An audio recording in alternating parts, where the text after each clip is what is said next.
All right, hello wine drinking people. Today is Thursday, August 12th. We're getting a little bit backed up with our shows here, so you may get this on Friday. I don't know if we'll get it out tonight. But we do have one great event Friday night, which could be tonight if you're watching this on Friday.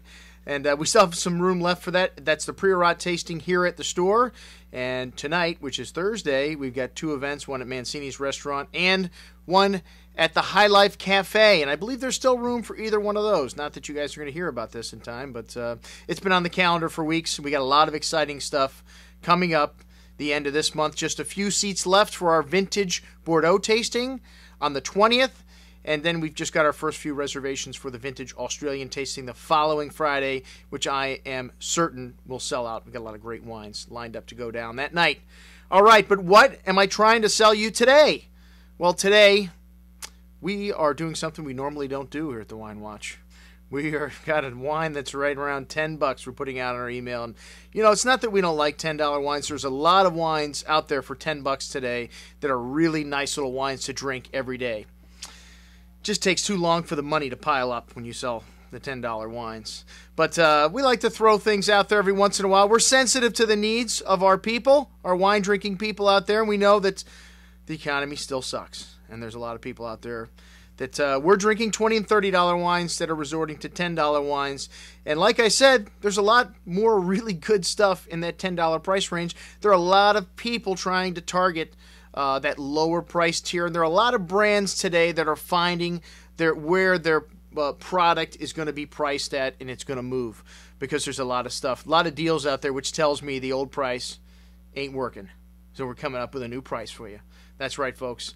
The Clos Du Bois Reserve Chardonnay. Clos Du Bois is one of these wineries that I have a special place in my wine cellar for Clos Du Bois because the very first bottle that I ever bought at a wine auction was a 5-liter bottle of Clos Du Bois Calcure Chardonnay. And it was etched and painted by a famous artist, a local artist in Sonoma. And I was at the auction at the Sonoma Harvest Fair 1994 for my first wine auction. I just got caught up in all of the hoopla. And they were parading around this bottle with a bunch of hippies and Sonny and Cher postcards and all this other cool from the 60s and 70s. And my hand just kept going up until finally I took it home for $1,000. And luckily, I got to become good friends with the folks at Clos Du Bois. They had to ship it to me. And my boy Scotty in the tasting room, I went out to see a few times, and he offered to fill it up for me after we drank it. So we took it down at my dad's 50th birthday party, got it refilled, took it down again, and it sits empty at my house. Beautiful bottle, though, but fond memories of Clos Du Bois Winery.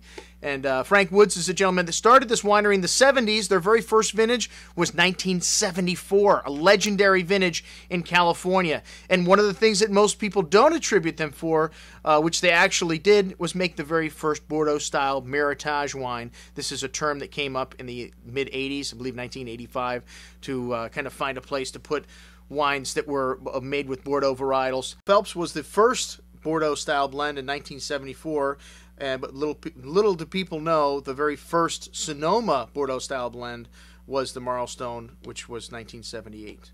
So today we've got the Reserve Chardonnay. This wine is typical California Chardonnay. Lovely fruit in this wine, just a hint of vanilla bean and creme brulee. Lovely, juicy, tropical fruit, peaches, ripe apples, and like just the right amount of oak spice. You know, I think everyone's lightening up on the oak today in their Chardonnay. This wine just has a kiss of it again on the finish and some lovely fresh acidity. One of the best values we've had in the store. $11.75 on sale, people. Check it out on today's email. I'm your host, Andrew Lampasone for the Wine Watch, signing off saying, remember, always drink the great Chardonnay first.